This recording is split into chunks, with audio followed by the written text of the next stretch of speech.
Brand spanking new Minnesota Fighting Vikings general manager Kwesi Adofo-Mensah addressed the media jackals today at the NFL Scouting Combine, talking about the Combine and the process, Kirk Cousins, Danielle Hunter, etc. We want to go through some of what he talked about, and he just looks good, man.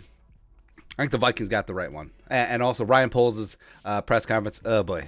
I mean, well, they didn't hire him for his press conferences. The Bears did. So, we'll see what happens there. Cool moment before we start. So, Kwesi was basically the de facto assistant GM to Andrew Berry in Cleveland, and now they're getting back together. Also, it's weird that Andrew Berry, who's like 34 or 35, is the mentor to Kwesi, who's 40. I don't know. It worked out. But, hey, we'll see you in the Super Bowl, man. Let's go, Andrew Berry. One time. Ooh, Stefanski. So many good times. Kirk Cousins with the Browns. Maybe not. All right, so this is what they said. Andrew Kramer, Star Tribune, go. Everything is in play, Kwesi Adofo-Mensah said about the Vikings quarterback situation. Said he expects Kirk Cousins to play well for us, but that they're keeping their options open. And Kwesi didn't take the Spielman page from the Spielman books.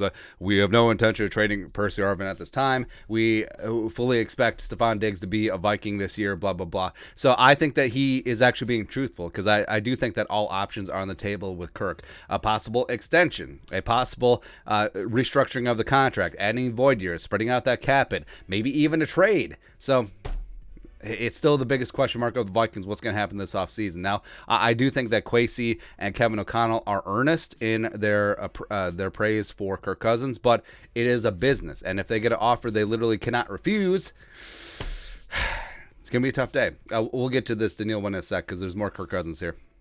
So, Andrew Kramer, go. Adofo-Mensah said Cousins is talented, cerebral, and that they want to focus on what he does well and build around that, but noted several times that they've got a puzzle of a salary cap to figure out. So, that's the hedge. Talking about the salary cap. Hey, if we want to keep some of the band together, something has to happen with Kirk's contract. Pay cut? Probably not. A restructure, an extension, whatever.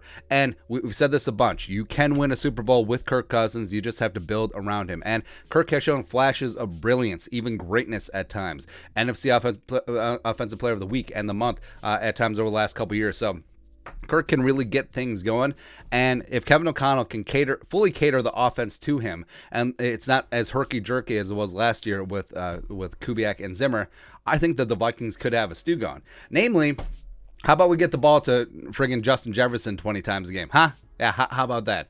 Chad Graff asked about the poor perception of this year's draft class of quarterbacks. Vikings GM Kwesi Adofo-Mensah noted that the class with Patrick Mahomes and Deshaun Watson was also looked at negatively.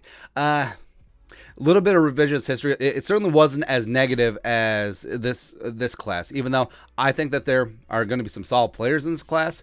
Cody Pickett, Kenny Pickett. I keep juxtaposing those two. I got Washington on my mind, man. Malik Willis. So I think that it could be a good quarterback class, but also wouldn't shock me if there's no quarterbacks taken in the top 10. Denver, depending what happens with their quarterback situation at 9, would be that inflection point. And then I think it's open season with Washington at 11 and beyond. But, I mean, well, if he's comparing this class to the Watson and Mahomes class, who's Mitchell Trubisky-Ponder? Like who are the Bears trading up to 2 to go get? I don't know, Sam Howell? Yeah, who knows? Backtracking. So, Danielle Hunter, Will Raggett, Sports Illustrated, go.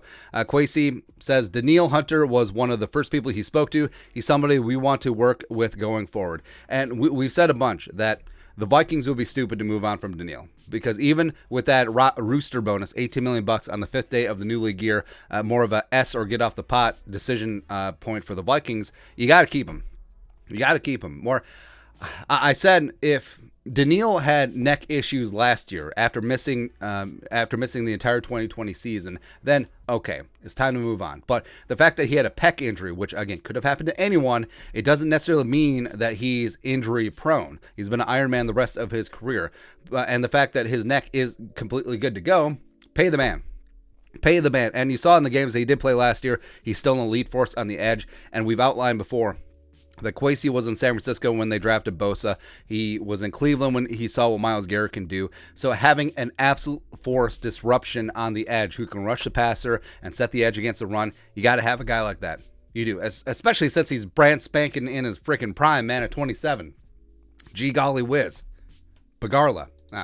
And then Kwesi said this, quote, we want to try on the whole process at the combine. We want to try and create as many real life on the job experiences as you can in that environment. So we try and do that. Kwesi on the former player interviews at the NFL Combine. So I mean, there's only so much you can do in a hotel suite in terms of job interview. Like, what are they going to do? Line them up across from Aaron Donald or Kenny Clark? Is like, hey, go. Probably not. But I do think that the fact that the Vikings brain trust, it's much more, it's very outside the box. You know, with Kwesi, with all those degrees and not being a football guy, I think that they will be looking at a different way to skin a cat in terms of player interviews. It's not going to be like, are you a dog person or are you a cat person? Or Jeff Ireland, hey, is your mom a prostitute? Probably not, right? But I think that, see, this can be good too, where when it was just football guys, you can fall into groupthink. But if you have a mix of football guys and front office guys, executive guys with degrees, etc., that all comes together, I think that you can find a little bit more information on some of these questions. I think you can dig as deep as you can with these 15-minute speed dating interviews that goes on at the combine. So overall, press conferences are pretty short at the combine, but I think Kwesi was impressive as always. And I actually like that he was really non-committal with Kirk Cousins. He really was hedging his bets there, but I also love that Danielle Hunter is our guy. So hopefully something works out with 99, and whatever happens with Kirk happens. It would be my preference to keep him because I think the Vikings have the best chance to be competitive with Kirk in 2022, and there's ways to work things out. But if a team comes in and drops 2 1s and a 3, bye, Kirk. But your thoughts are thoughts. Take a look at Kwesi's press conference at the NFL Combine this afternoon. Let us know your thoughts in the comment section below. Subscribe for daily Vikings takes. Want to support the work? Put a little something in the Venmo. But until next time, Skol, production value.